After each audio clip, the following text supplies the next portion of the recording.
Who said doing fake nails has to be expensive and time consuming? Especially when you like to change the colour of your nails constantly.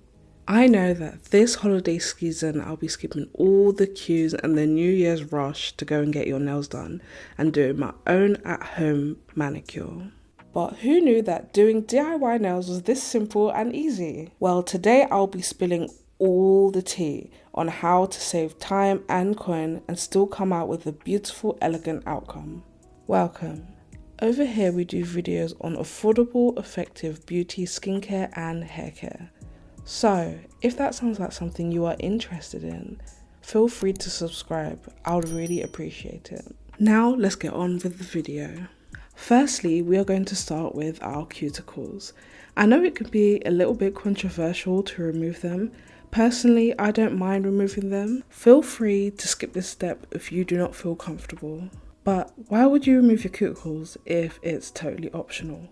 So number one, it makes your manicure last a lot longer, and number two, it just looks neater. Firstly, soften your cuticles by having a shower or soaking your hands in warm water. The cuticle is a clear, flat layer of skin.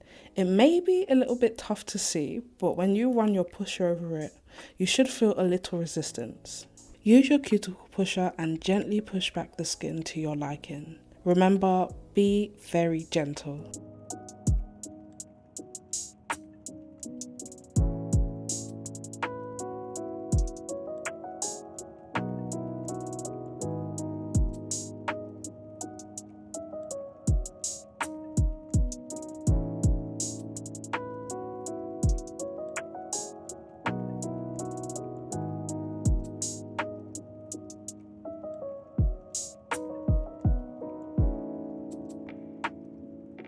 All that cuticle we push back is going to be removed with a V-shaped cuticle trimmer.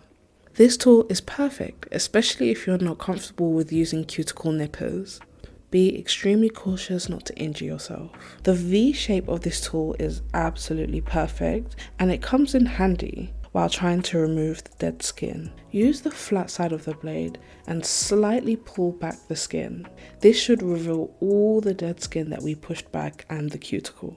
Make sure that the bottom of the V shape is in between your nail and the live skin, and slowly but surely cut away at the dead skin. And this is how I remove my cuticles without using a cuticle nipper. Once all my nails are done, we're going to move on to the filing. I clipped and filed my nails about 2 days ago. Normally I grow out my natural nails really long. However, I had 3 break in the same day, which tempted me to just cut them all off and start again from the beginning. Now I'm just making sure that there are no sharp edges after I've clipped them down. Now I'm going to use a very fine grit buffer to get rid of any shine on the nails. Doing this step will help your fake nails last a little longer. Just make sure to use something with a fine grit, otherwise you could damage your natural nails. Once I finish buffing, I go ahead and use an alcohol pad to prep for the next step and get rid of any dust and debris that's left on my nails. The next step is actually a really good find that I found on Amazon for only £20. It contained fake nails, a mini UV lamp and a gel nail glue, and this is all you'll be needing to adhere your fake nails. I was really surprised at how many fake nails they gave me. I received 500 nails in this kit, which is mind-blowing. The nail shape that I chose was a coffin shape. In one of our future steps, you're going to see that we apply quite a bit of pressure to the nail to make sure it adheres properly. So ensure that when you apply pressure to the nail, that it does fit sidewall to sidewall very comfortably.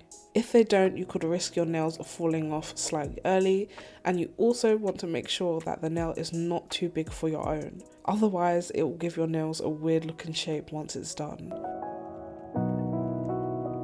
Continuing on with nail preparations, we are now going to dehydrate and prime the nail. Dehydrating your nail isn't always necessary, but because my hands are always moisturized, I didn't want to risk having any moisture left on my nails.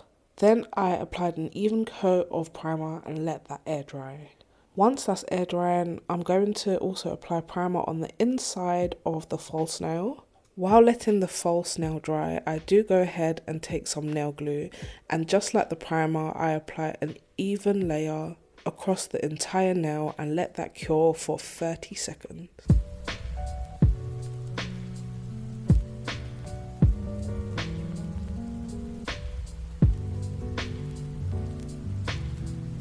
Now that the primer on the false nail has air dried, we're going to go ahead and do an even coat of gel nail glue and then pull just a little bit more at the bottom. Then you want to apply the nail to your finger. If you do mess up at this point, you can use a brush with some acetone to clear up the mess, but after you put it under the lamp, the gel will not budge anywhere. So if you're going to make any mistakes, it will be at this beginning part to rectify it. And you want to let that cure for 10 seconds. During these steps, you want to work nail by nail. This will make things a lot easier. And once you're all done, cure your entire hand under a bigger lamp if you have one for 60 seconds. Or if you don't, you could just use the mini lamp for 30 to 60 seconds on each nail. If you love having really long nails, you can just completely skip this part and just file and shape your nails so that they're not sharp. But I like to clip mine down to a really reasonable length. And nothing works better than an acrylic nail clipper. Using this will make sure that all of your nails are the exact same length, and it's so much more easier to use than those small tiny clippers. Also, by spinning the dial, you get to see what your nails look like before actually clipping them. I decided to go for a level 3. This is a little bit longer than my natural nails grow, and it's also practical for me to do my day-to-day activities in. Once this step is done, I file my nails so that there's no sharp edges, and then I buff the nail to get rid of some shine. And again, I just use an alcohol wipe to get rid of any debris. At this point, you can paint your nails with whatever you like, but since I am using gel and a UV lamp, I decided to go all out and buy some polishes. And for the base coat and top coat, I'm going to be using a brand called My Gel. And instead of working nail by nail, we are going to paint all of them in this base coat. Make sure that this layer is nice and even and not too thick. And then let that cure for 30 seconds, which will leave the nail tacky.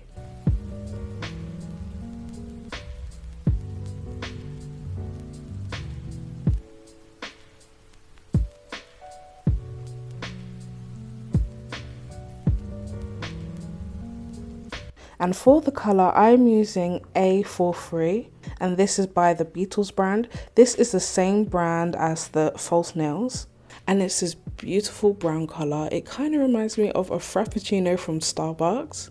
If you are a brown skin girl like me, it's basically a nude for my skin tone. I absolutely love it. Just like all the other layers, we are going to make sure that the layer is very thin. It's better for it to be thin and sheer than to be thick and heavy, because we are going to layer this 3 times. Each time I add a new layer, I let my nails cure for about 30 seconds until I am happy with the results. Once I'm happy, I let the whole hand cure for 60 seconds and then go in with a matte top coat.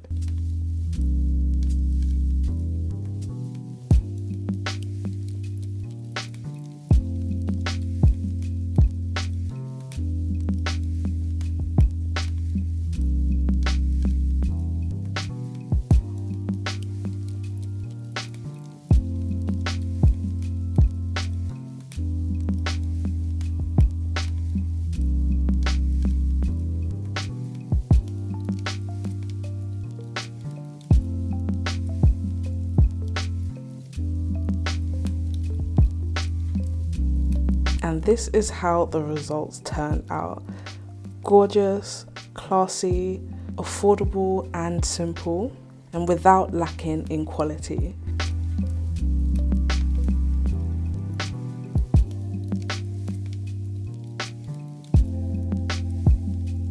This is my nails a week and a half later. As you can see, the polish has not budged and none of my nails have come off. This is supposed to last me a complete 3 weeks, and honestly, I think it could last a little bit longer. It literally looks like I've done my nails just yesterday. I did decide to paint over the matte with a gloss coat, and I am really feeling this. And also I decided to clip my nails down to a level 2 to make it a little bit more practical. Now I have to love you and leave you. We have come to the end of this video. I really hope you enjoyed this video just as much as I enjoyed making it for you guys. If you have any questions, don't hesitate to ask them down below, as I love reading you guys' comments. And I will see you guys in the next video. Bye!